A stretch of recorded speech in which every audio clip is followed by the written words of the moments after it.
こんにちは、闇のやり込みプレイヤーことのはあかねです。前回はミラーク聖堂をクリアするところまででしたね。今回はネロスに黒の書について尋ねるところからやっていきます。ドワーフの遺跡に黒の書があるとのことなので、チャルダックまでやってきました。中にはドワーフオートマトンが出てきますが、大半が現在の回復力なら問題なく倒せます。前回取得した投げ払いで複数巻き込めればダメージ効率がいいので、積極的に狙っていきます。奥に進むとドワーフセンチュリオンが出てきますが、さすがに攻撃力が高すぎてダメージが蓄積してしまいます。ただ長期攻撃をしてる間に回復できるので、最後に死の回避が発動してしまいましたが、多分これはなしでも勝ててましたね。コントロールキューブを集めて台座にはめると、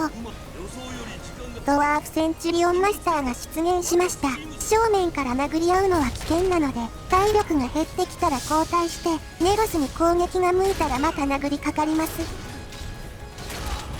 はい、ドワーフセンチュリオンマスターもネロスのおかげでなんとか倒せました。そうしたらいよいよ本番、黒の書を読んで白日夢の世界へ向かいます。前回の血色の悪い節制では松明が必須でしたが、今回は両手武器を持てるので心置きなく戦闘ができます。ルーカー相手に楽勝だったわけですから、格下のシーカーごときに負けるはずがありませんね。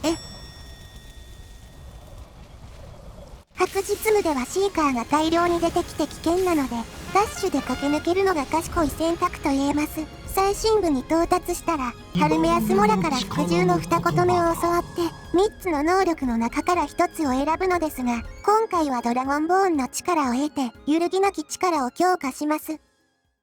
黒の書から戻って、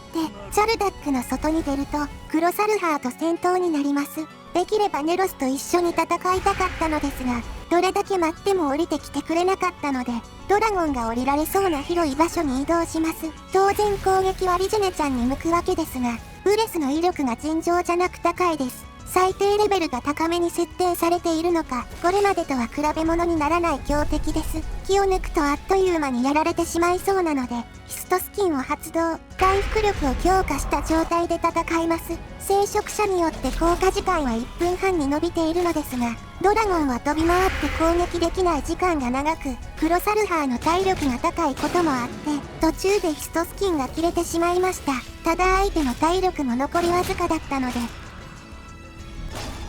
どうにか倒しきることができました。ドラゴンソウルは残念ながらミラークに吸われてしまいました。服従の3個目までドラゴンソウルがあと2つ必要なので、できれば自分で吸収したかったんですけどね。気を取り直して水の岩を解放したら、ルーカーと共のドラゴンが出現。こっちは普通のドラゴンだったので、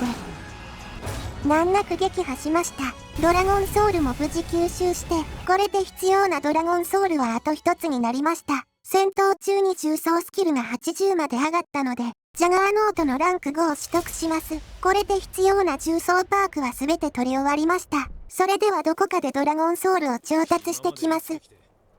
適当にドラゴンでも倒そうかと思ったのですが、ここはメインクエストを進めることにします。グレイビアードからシャウトを教わったら、ウステングラブまでやってきました。中ではドラウグルと資料術師が争ってます。出てくる敵のランクは高くないので、道中で霊体化のシャウトを習得しつつ、あっさり最深部まで到達できました。しかし目的の角笛はすでに取られた後で、残されたメモに従いスリーピングジャイアントまで来ました。デルフィンから角笛を受け取ると、ドラゴンの襲撃が一時的に止まります。というわけでメインクエストはここで止めておいて、グレイビアードに角笛を返します。ついでに揺るぎなき力3個目を教わってから、ウステングラブに戻ってきて、メモが置いてあった台座を調べると、なぜかドラゴンソウルを吸収できます。しかもこの際ボタンを連打していると、2つ連続でドラゴンソウルがもらえます。ノルド遺跡には不思議がいっぱいですね。これで必要なドラゴンソウルは集まったのですが、今の戦力で乗り込むのは危険だと第六感が告げているので、先にもう少し戦力を整えることにします。まずは編成スキルを稼ぎたいので、適当な王宮魔術師から、豆苗の呪文書を購入します。そうしたら次はソリチュードに行って、ウィンキングスキーバーで急速ボーナスを得たら、門の外に出て、崖の上めがけて豆苗を打ちます。するとなぜか編成スキルがものすごい勢いで上昇していきます。どうもソリチュード付近の崖には透明な壁が設置されていて、そこを豆苗が通過すると大量の経験値がもらえるらしいです。マジカは回復スキル化石の時と同様、装備の付け直しで補充します。ある程度スキルレベルが上がってきたら、スキルツリー画面を開いてみます。はい、編成スキルが99まで上がってました。あまりに上昇速度が速くて表記が追いついてませんが、もう少し待機すれば。はい、編成スキルが100まで上がりました。魔術師の石碑はつけてこなかったのですが、それでも1分半足らずで100まで上がったので、かなり効率がいい方法ですね。それではレベルを上げて、魔法耐性をランク3まで取得します。このパークによる魔法耐性の上昇は、聖職者や血虫の兜で強化可能なので、パーク取得時には血虫の兜を装備しておきます。本当は精霊も取ろうかと思っていたのですが、死の銃とのかけ直しが必要になった際に、吸収してしまうかもしれないのでやめておきました。レベルが上がって買えるものが増えたので、レディアント装具店に来ました。また殴りリロードを繰り返して、回復の首飾りと、回復の指輪を購入します。ウォーロックの指輪の呪文シールドや移動速度上昇は惜しいのですが、このビルドでは回復速度優先なので、より回復速度が高い方に付け替えます。次に向かうのはリフテンのマーラ聖堂です。中でデンヤバリュから話を聞くと、愛の書のクエストが開始されます。スカイリム各地で恋人たちの手助けをして、デンヤバリュの元へ戻ってくると、マーラの使徒のボーナスが追加されます。魔法耐性がプラス 15% される強力な永続ボーナスです。これも聖職者や血虫の兜で強化可能なので、ディンヤバリュへ報告する際は必ず血虫の兜を装備しておきます。この時点でかなり魔法耐性は上がっているのですが、レイブンロックの聖堂でアズラの祝福を得てさらに魔法耐性を高めます。これで現在のリジネちゃんの魔法耐性は、85.94% まで上がりました。魔法耐性の上限は 85% なのですが、各種ボーナスを揃えれば、不呪装備なしでも上限まで到達可能ということですね。これでミラーク戦の準備が整ったので、服従の3個止めを教わりに行きます。というわけでスコール村にやってきて、ストルンに黒の書を渡します。ハルメアスモラは命ごとストルンの知識を吸収してしまいますが、代償として服従の3個止めを教わります。早速ドラゴンソウルを使って3個止めまで解放して、白日夢へと乗り込みます。シーカーの魔法攻撃は対策なしで食らうと大変危険なのですが、魔法耐性を稼いできた甲斐があって、かなりダメージを軽減できてます。これならリジェネちゃんの圧倒的回復力の前では何もされてないのと同じです。体力だけは高いので、思う存分両手武器スキルを稼げますね。最深部でドラゴンアスペクトを習得すると、空からサーロタールが降りてきます。すかさず服従の3個止めを当てて、ミラークの元まで運んでもらいます。それではいよいよミラークとの戦闘です。ドラゴンアスペクトで防御を固めてしまうので、こちらの攻撃はかなり軽減されてしまいます。ただし相手の攻撃もほとんど魔法攻撃なので、食らっても体力ゲージが表示されないくらいに軽減できてます。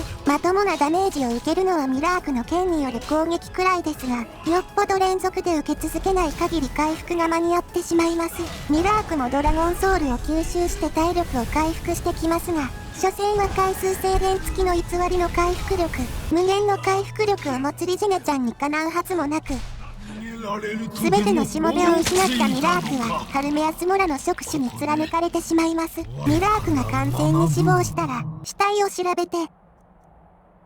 ミラークのローブゲットです。これでようやくこのビルドにおける最重要アイテムが手に入りました。早速性能を確かめてみます。ミラークのローブは攻撃を食らった際に周囲に触手の反撃を食らわすことができるのですが、難易度レジェンダリーで25ダメージとなります。クリサミアでの攻撃が22なので、それよりわずかに高いくらいですね。一度発動すると、次に発動するまで数秒のクールタイムを必要としますが、自動で発動することや範囲攻撃であることを考えれば、補助的な火力としては悪くないと思います。もちろん防御力は下がってしまいますが、そのための超回復能力です。とはいえ現時点では強力なモンスターにはまだかなわないので、さらなる強化を求めてリジネちゃんの旅は続きます。というわけで次に向かうのは、マルカルスから遥か南東にあるダンジョン、流出の洞窟です。これはクリエーションクラブコンテンツ、忘れられた季節で追加されたダンジョンで、複数のエリアやユニークアイテムからなる AE の目玉の一つと言っていいダンジョンかもしれません。入り口の前に何か落ちてるので調べてみると、ドワーフの馬のクエストが開始されます。ドワーフの馬のパーツを集めるクエストで、これを探すために流出の洞窟へ侵入するというのが、このコンテンツの導入となります。中ではドワーフオートマトンや魔術師が調査のために雇った傭兵が出現します。傭兵たちは魔術師が奥に進んだまま戻ってこないので、待ちぼうけを食らってるらしいです。これは、よっぽど調査に熱中してるに違いありませんね。確実に死んでるんだよな。ところでこの傭兵たちですが、モブみたいな名前の割には攻撃が痛いです。防御力の要である体部分にローブを着てるわけですから、当然ダメージは増えます。ただここまで回復力が高いと、防御力を上げても効果が薄いので、触手の反撃の分総合的には強くなってるはずです。そう自分に言い聞かせながら奥へ進むと、そこには、屋内であるにもかかわらず雷鳴が轟く、広大な空間が広がっていました。奥へ進もうとすると、